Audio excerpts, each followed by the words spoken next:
what this passage means in context and what it doesn't mean. So please bear with me, and I pray it's blessing you by the grace of Jesus to see who Jesus truly is. He's not the Muslim Isa, he's the Lord Jesus Christ of the New Testament. Let me continue reading. Let me pick it up from verse 25. Watch here, folks. This is Jesus, same chapter. I tell you the truth. A time is coming and is now come when the dead, notice, when the dead will hear the voice of the Son of God. Notice what Jesus did not say. The dead will not hear the voice of the Father. The dead will not hear the voice of the Spirit. The dead will hear the voice of the Son of God, and those who hear will live.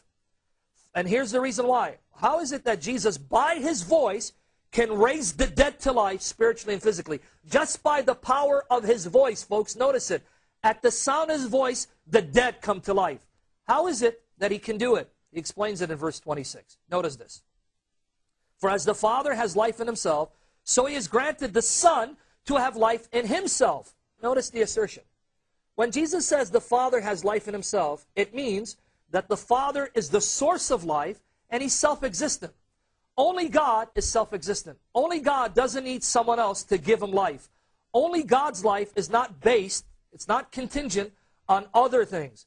God is self-sufficient, self-existent, and the source of life. Jesus didn't just say the Father has life in Himself. Jesus says the Son Himself has life in Himself. Again showing that He's equal to the Father in divine ability, essence, majesty, and honor. Now, finally, verses 28 to 29. Don't forget in verse 25, the dead will hear the voice of the Son of God and live. Verses 28 and 29. Do not be amazed at this, for a time is coming when all who are in their graves, their tombs, will hear His voice. Whose voice in the context? 25 tells you, the voice of the Son of God. Those in the graves will hear the voice of the Son of God and come out. Those who have done good will rise to live, and those who have done evil will rise to be condemned. By myself, I can do nothing. Now, do you see the context? This was the context of verse 30.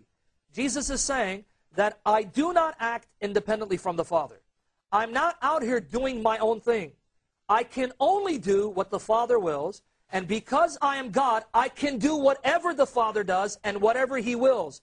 And what the Father wills for me is to raise the dead, give them life, and that all honor me in the same way that they honor the Father. Now, David, for the life of me, does that sound like Jesus was denying His deity? And does that sound like the Muslim Isa when we read this in context?